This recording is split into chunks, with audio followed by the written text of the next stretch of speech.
नमस्कार, आप देख रहे हैं आज 17 सितंबर बड़ी खबरें राजस्थान से। राजनीति से लेकर अपराध, मौसम से लेकर योजनाओं तक आज की 30 सबसे अहम खबरें हम आपके लिए लाए हैं। तो चलिए शुरू करते हैं राजस्थान की ताजा अपडेट्स। एक जयपुर साइबर ठगी मामला।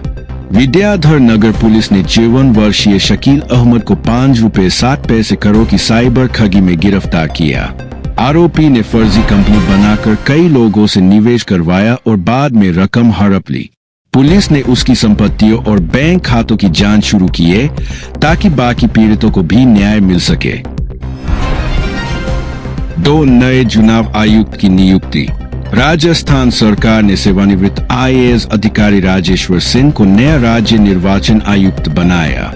उनकी नियुक्ति के साथ पंचायत और नगर निकाय चुनावों की तैयारियां अब तेज होंगी। राज्य सरकार को उम्मीद है कि उनके अनुभव से चुनावों की पारदर्शिता और कार्य प्रणाली और बेहतर होगी। 3 सेवा पखवाड़ा की शुरुआत। मुख्यमंत्री भजनलाल शर्मा ने PM मोदी के जन्मदिन पर सेवा पखवाड़ा की शुरुआत की। यह अभियान 2 अक्टूबर तक चलेगा, जिसमें स्वास्थ्य जांच शिविर, योजनाओं की जानकारी, सफाई अभियान और जन जागरूकता कार्यक्रम शामिल होंगे। ग्रामीण और शहरी दोनों इलाकों में इसका असर दिखने लगा है। 4 मौसम विभाग की चेतावनी। मौसम विभाग ने कोटा, भीलवाड़ा, बारां और चित्तौड़गढ़ जिलों में भारी बारिश की चेतावनी जारी की है। प्रशासन ने लोगों को नदी और नालों से दूर रहने की अपील की है। बारिश से कुछ इलाकों में बाढ़ जैसी स्थिति बन सकती है, जिसके लिए NDRF और SDRF को अलर्ट किया गया है। 5 बारां में मगरमच्छ हमला। बारां जिले के किशनगंज क्षेत्र में 15 वर्षीय लड़की नदी से पानी भरने गई थी, तभी अचानक मगरमच्छ ने हमला कर दिया। ग्रामीणों ने शोर मचाकर लड़की को बचाया। इस घटना के बाद गांव के लोग समय हुए और वन विभाग को नदी किनारे गश्त बढ़ाने के निर्देश दिए गए हैं। 6 भीलवाड़ा सीवेज केस। राष्ट्रीय हरित प्राधिकरण NGT ने गांधी सागर झील में लगातार सीवेज जाने पर सख्ती दिखाई है। भीलवाड़ा नगर निगम और राज्य सरकार से साफ सफाई की ठोस टाइमलाइन मांगी गई है। लक्ष्य मार्च 2026 तक झील को पूरी तरह साफ करना है, वरना जिम्मेदार अधिकारियों पर कार्रवाई होगी। 7 जोधपुर गैंग झड़प। जोधपुर में गोरखा गैंग के 2 गुटों में भिड़ंत का वीडियो सोशल मीडिया पर तेजी से वायरल हो गया। लाठी डंडों से हुई इस झड़प के बाद पुलिस तुरंत मौके पर पहुंची और कई युवकों को हिरासत में लिया। प्रशासन ने चेतावनी दी है कि गैंगवार बर्दाश्त नहीं होगा।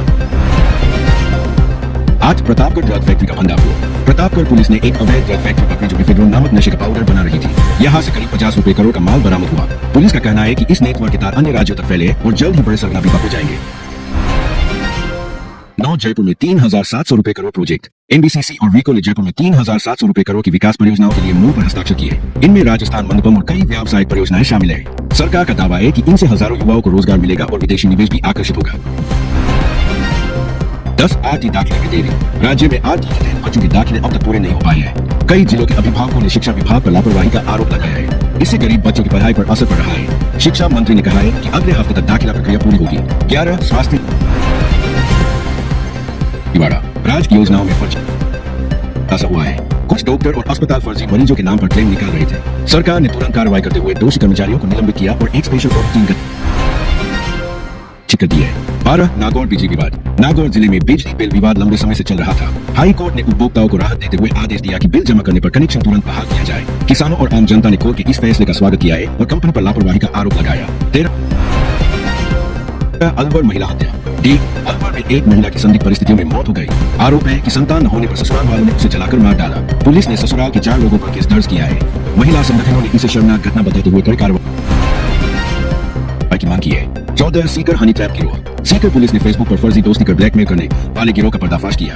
इसमें मास्टरमाइंड महिला समेत 2 लोग पकड़े गए। आरोपी कई युवकों से लाखों रुपए वसूल चुके थे। पुलिस ने इनके मोबाइल और बैंक खातों की जांच शुरू कर दी है। 15 धर्मांतरण बिल पर विवाद। राजस्थान विधानसभा में धर्मांतरण रोकथाम बिल पारित हुआ है। मुस्लिम संगठनों ने इसका विरोध करते हुए कहा कि यह अल्पसंख्यकों को परेशान करने का जरिया बनेगा। वहीं सरकार का कहना है कि यह बिल केवल जबरन धर्मांतरण रोकने के लिए लाया गया है। 16 फसल नुकसान। मानसून की अनियमित बारिश कई जिलों में खरीफ की फसलें खराब हो गई है। किसान परेशान है और मुआवजे की मांग कर रहे हैं। कृषि विभाग ने नुकसान का सर्वे शुरू कर दिया है और जल्द ही बीमा दावों के निस्तारण का आश्वासन दिया है। 17 स्कूलों में अवकाश। कुछ जिलों में लगातार बारिश और त्योहारों को देखते हुए प्रशासन ने स्कूलों में छुट्टी घोषित कर दी है। बच्चों और अभिभावकों ने राहत की सांस ली।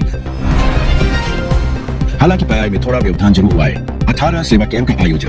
राज्य भर में सेवा पखवाड़े के अंतर्गत स्वास्थ्य और जन सेवा कैंप लगाए जा रहे हैं। यहाँ लोगों को मुफ्त जांच, योजनाओं की जानकारी और कार्ड अपडेट जैसी सुविधाएं मिल रही है। ग्रामीण इलाकों में इन कैंपों से भारी भीड़ उमड़ रही है। 19 बांधों में सतर्कता। दक्षिण पूर्वी जिलों में बारिश के चलते नदियों और बांधों का जलस्तर तेजी से बढ़ रहा है। प्रशासन ने अधिकारियों को चौकसी बरतने के निर्देश दिए हैं। कई बांधों से पानी छोड़ा गया है ताकि आसपास के गांवों में खतरा न बढ़े। 20 तीर्थयात्रियों की परेशानी। नेपाल यात्रा पर गए राजस्थान के कुछ तीर्थयात्री खराब मौसम और अव्यवस्था के कारण फंस गए हैं। राज्य सरकार ने विदेश मंत्रालय से संपर्क किया है और इन्हें सुरक्षित लाने के प्रयास तेज कर दिए गए हैं। परिजनों ने तत्काल मदद की मांग की है। केस जोजरी नदी प्रदूषण। सुप्रीम कोर्ट ने जोजरी नदी में हो रहे औद्योगिक प्रदूषण पर गंभीरता दिखाई है। कोर्ट ने राज्य सरकार और उद्योगों से विस्तृत रिपोर्ट मांगी है। पर्यावरणविदों का कहना है कि यदि जल्द कदम नहीं उठाए गए तो पानी पीने लायक भी नहीं रहेगा। 22 हिरासत में मौत पर सवाल। विधानसभा में विपक्षी दलों ने पुलिस हिरासत में मौतों के मामलों पर सवाल उठाए। उन्होंने कहा कि जांच निष्पक्ष नहीं हो रही। सरकार ने जवाब देते हुए कहा कि हर मामले की समीक्षा होगी और दोषियों को बख्शा नहीं जाएगा। 23 एमएसएमई लाभ योजना। रीको ने छोटे और मध्यम उद्योगों को बढ़ावा देने के लिए नई नीति लागू की है। अब एमएसएमई को औद्योगिक क्षेत्र में जमीन सस्ती दरों पर मिलेगी। इसका उद्देश्य नए उद्योग लगाना और युवाओं को रोजगार देना है। 24 आयुष्मान भारत शिकायतें। राज्य के कुछ अस्पतालों में आयुष्मान कार्ड न होने पर मरीजों को मुफ्त इलाज से वंचित कर दिया गया। इस पर सरकार ने कड़ा रुख अपनाते हुए चेतावनी दी है कि हर पात्र मरीज को इलाज मिलना चाहिए। ये थी आज की 30 बड़ी खबरें राजनीति, अपराध, योजनाएं और मौसम, हर पहलू की आयलक हमने आपके सामने रखी। ऐसी ही ताजा खबरों के लिए जुड़े रहिए हमारे साथ। धन्यवाद।